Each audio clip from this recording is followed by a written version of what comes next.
I've got 3 tremendous children. And one of the things we enjoy doing is reading books together. And one of the books that we had the most fun with is a book called Rudy, Inspirational Lessons. And see, Rudy was an eagle. And he was a little eagle that was born here, and his 2 brothers. And Rudy came into the world, and he can remember his mother telling him stories about his grandfather. You see, his grandfather was a wind dancer. He was just not your ordinary eagle, but he was something special. And a wind dancer was an eagle that was able to rise above the currents and to rise out the storms and to soar high above that when a lot of other eagles did not have the courage to ride the wind currents. But Rudy always heard these great stories about being a wind dancer from his mother, and all he could dreamed of through his entire life was to be a wind dancer like his grandfather. One of the things that and oftentimes we, like Rudy, often have dreams to be something, like a wind dancer, or to be something great. And we have a dream and an inspiration that's within inside of us that drives us and motivates us to do something differently. And Rudy had that, but one day something happened in Rudy's life. Something very special that kind of changed the course of it. And see, Rudy was leaning over his nest, perched way high above the cliffs, and he happened to fall out. And he fell way down below, and he broke his wing, and he actually landed in a group of crows. And he had no way to get back up to the cliff. And he hung around with the crows and the naysayers on him. In fact, the crows taught him that he was just another brother and told him, says, "You're not an eagle. You're simply a crow." And so Rudy hung around with the crows, and they went to the garbage piles, and they fluttered around and did different things. But Rudy somehow lost his dream of being a wind dancer because he was hanging around with the crows that told him something different. And oftentimes with our dream, we hang on to not our dreams, but we listen to the naysayers. We can think of Alexander Graham Bell, who invented the telegraph and the telephone. And some of the people told him, he says, "You're crazy. You think you're going to have a voice going through a thin cable?" And told him he was nuts. But Alexander Graham Bell thought it was possible to do that. And today, history doesn't record the naysayers, but history records Alexander Graham Bell, who had a dream and who changed the course of history. Or take Orville and Wilbur Wright.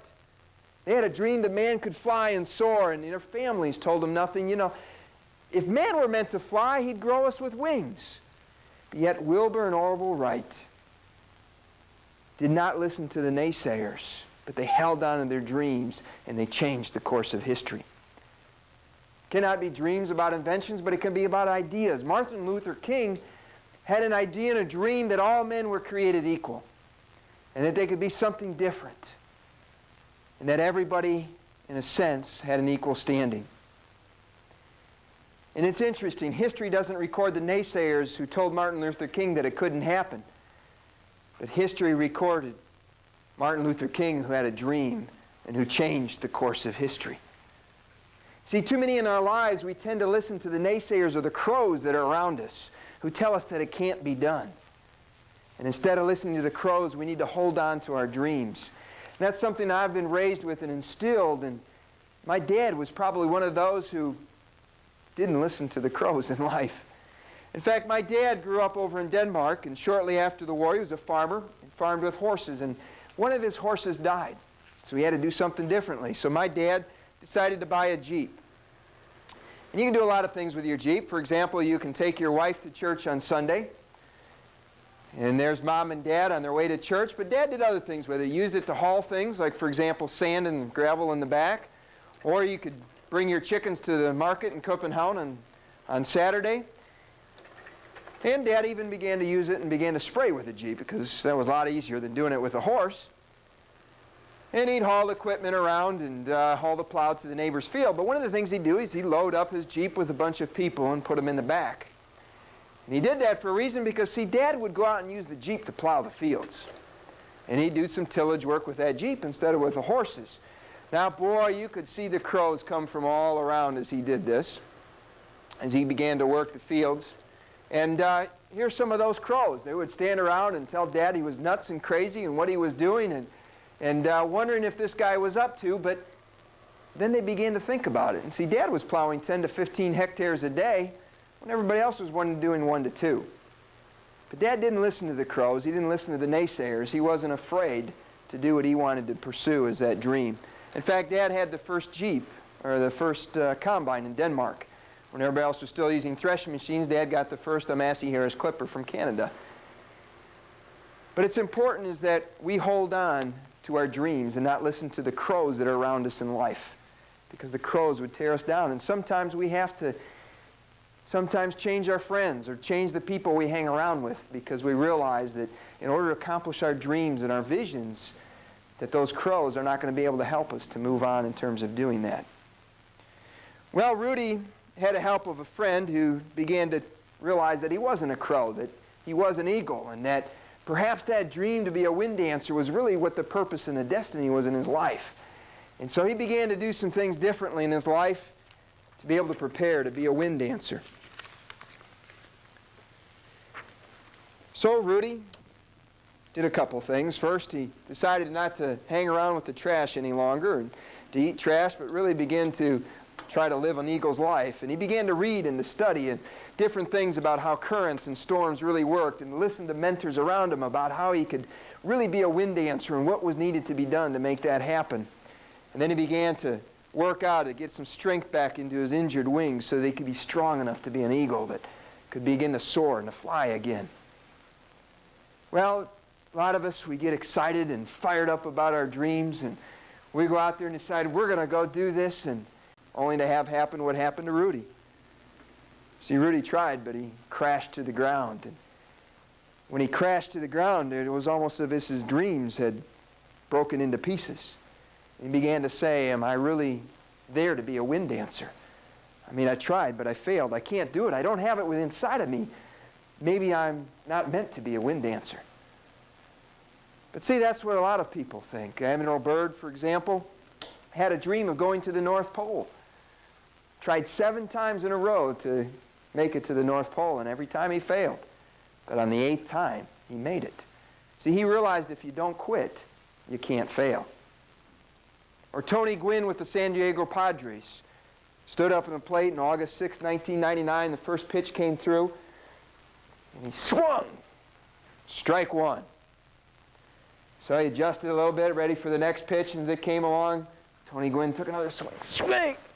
Strike 2. He had 2 strikes against him. So the 3rd time he gets up to the plate, takes another swing at that bat, bears down at that pitch, and it's a low outside, and he swings, and it's a hit, and went out to the far left-hand field. Only to be caught by the left fielder. It was an out. It wasn't just an out, it was his 5,113th out of his career. That'd be pretty depressing. So he's up to the plate again.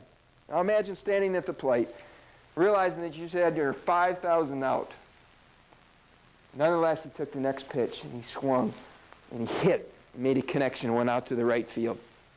And that turned out to be his 3,000th hit of his career. And only 21 other people in baseball history have had 3,000 hits. See, if you don't quit, you can't fail. Or you take John Greasy, who wrote a book and actually tried 743 times, or 743 different publishers, before his first word was published. And now he's published over 560 books, 60 million copies. See, if you don't quit, you can't fail. Or take a gentleman who retired at the age of 65, ready to enjoy life, but figured he had an idea to make some extra money. In fact, he liked to cook chicken. And one of the fun things some people told him his recipe was, well, finger-licking good. And so he went around trying to find somebody to buy his recipe. And 1,009 restaurant owners told him no. But he finally found someone that would believe in him enough to back him, and the rest is history. And Colonel Sanders was a millionaire well into his 80s as he ran Kentucky Fried Chicken. See, if you don't quit, you can't fail. The National Executive Sales Association did a study once in terms of sales prospects and found that 80% of all sales are made after the 5th call. In fact, 42% of all salespeople make one call and then quit. 25% of salespeople make the second call and then stop. 12% make a third call and then move on, and only 10% of salespeople actually call until they succeed and close the deal. So if you don't quit, you can't fail. And so oftentimes we'd be like Rudy, and we'd want to perceive, and we run into failures and obstacles. Or sometimes we think that our dreams can come true just like that. But sometimes they take time. I'm amazed by the story of Noah building an ark. That man had patience and persistence. People would come up to him and say, "Hey, Noah, what are you doing? What was that? What are you doing?" "I'm building an ark." "A what?" "An ark." See, Noah sawed and he hammered for 120 years to build that ark, to build his dream. And sometimes we give up because it hasn't happened when we want it to happen, or it takes too long. But if we don't quit, we can't fail. Or we might run into obstacles or a change of course of plans that we didn't think were going to happen. Joseph was another one who had a dream and a destiny and shared it with his brothers, all excited. And how many times have we shared a dream with somebody that we're all excited about doing, and then they throw you in the pit and sell you as a slave? Joseph's dreams were dashed again, but he picked it up in a vision and knowing that there was a purpose and a destiny, and it was down inside of him, and he couldn't let it go. But only to find himself being thrown in prison by his slave master. And once again, his dreams dashed. But finally, he ended up as the ruler of Egypt, second in command under Pharaoh. But if we don't quit, we can't fail. And I know this very true. I've received my PhD, but it wasn't as easy as what it sounds. See, I defended my PhD thesis 2 days before I got married, and I don't recommend that to anybody. But nonetheless, that was the case. And I went through my defense, and on my defense, we had this graph, and part of the, apologize here. Part of the graph we had in one of the results of the studies was interesting is that part of the study I was looking at had a graph that went something similar to this and dipped back up like this. And my professors looked at it and said, "Well, wait a minute. What's the reason for this dip right here? That shouldn't happen. Maybe it's part of your methodology."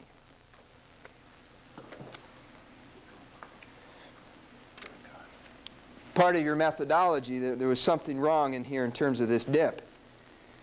Or maybe perhaps you had sloppy lab technique. And that just cut right to me.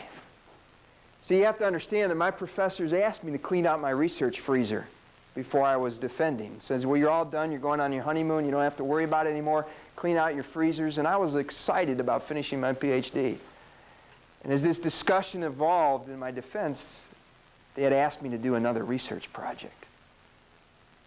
And you talk about your dreams being dashed on the ground and knowing that you had to do extra work. Well, it turned out to be 4 years before I ended up with my degree. And a lot of times, just like Rudy, I thought, maybe it wasn't meant to be. Maybe it wasn't really that important. Maybe I need to do something different. Maybe I wasn't there. But I had to realize that if I didn't quit, I couldn't fail. So there might be some difficult things, and as much as you don't want to do a thesis, if you don't quit, you can't fail. And I'm glad as I look back at it and to do that. Harvey Mackay, who's president of one of the largest envelope manufacturing companies, talked about successes and failures. And he said, if you want to double your success ratio, double your failure rate. Mistakes happen all the time. And every time you make a mistake or you run into an obstacle and you learn from it, you build strength and character. So the next time you want to succeed, don't worry about failing. And if you don't quit, you can't fail. So Rudy had his hopes dashed, but yet he was willing to pick it up, but it wasn't on his own strength. It was because of a guy named Bellows. See, Bellows was a local antelope in the area, and he was something very special that everybody looked up to. And Bellows came along to Rudy and said, "Rudy, no, you are an eagle, and keep trying because you're going to be a wind dancer. You're going to accomplish that." And see, Bellows was pretty special because he had been injured just as well. And despite that injury, he was able to defend the rest of the elks from predators, and he was a hero and had a badge of courage around his neck. But Bella began to tell Rudy and says, you know, you can do it. One person can make a difference. You can be the wind dancer that nobody else can be, because one person can really make that difference. And I believe that. In fact, we can look in history and we can see it a number of times, but it was the year 1100 and the Turks were taking over Europe, and they invaded this small island of Malta. And in fact, on Malta there was 2,000 knights that were being invaded by 200,000 Turks. Not very good odds if you were the Knights of Malta. They were in the fort, and the Turks began to pound on the fortress and began to knock a wall in it. And the knights were afraid and began to turn and run. But as they turned and run, they turned around and they looked in that pile of rubble in the hole in the wall. And here was a man standing in the gap. And it happened to be a 76-year-old man. And he stood there and he says, you may run through and take this fortress. You may take our town and you may take our island. But you're going to have to come through me to do it. And all the others that were running turned around and looked and saw him standing in the gap and began to turn around and come back. And the women and the children and the men began to bring pitchforks and began to pour through that fortress. And the Turks didn't know what was going on. They didn't know how many there were, and they began to run in confusion. And the Knights of Malta ended up burning the camps and turned around the Turkish invasion. But see, it only takes one person to make a difference. And it doesn't matter the age. I was amazed reading the paper here just this week, is that Senator Strom Thurmond here to celebrate 99th birthday at work. I mean, that's pretty exciting. I'd love to be active and young and vigorous and to have that mentality. And one of the quotes he said here is, 99 is fine as long as I can live to be 110. And so age really doesn't matter in terms of making a difference, whether you're old or whether you're young. In fact, Benjamin Franklin was a teenager working for his uncle. And he began to write articles under a pseudonym on the printing press. And his articles changed the revolutionary talk that was occurring in the coffee shops. And so age really doesn't have a bearing upon it. In fact, Jason Summery was in Irwin High School in North Carolina, and his high school was pretty special and pretty unique. And part of the reason is because it had the highest dropout rate anywhere in the state of North Carolina. And Jason, as a freshman going into high school, did not want that to be the legacy of his alma mater. And so he began to write a list of reasons down, 100 reasons why it was cool to stay in school. He began to talk to his classmates of how it was cool to stay in school. And you know, after the first year, only one person dropped out of his class. And now he has parents and teachers and businessmen doing a whole mentoring program helping to keep kids stay in school. But one person can make that difference. It can be a word of encouragement. It can be a word of hope and encouragement, just like Bellows did to Rudy.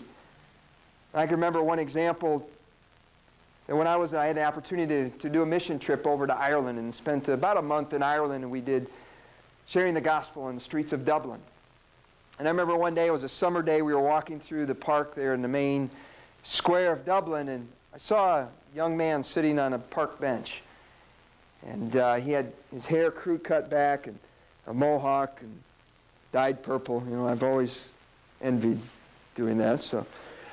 And he had a cut shoulders, sleeves, ragged, torn shirts, and tattoos on it. And just hard-looking face. And I sat down next to him and struck up a conversation and began to talk about different things and where little things came out about his life. And I finally turned to him. I said, you know, you're a special person. That you've got some worth to you.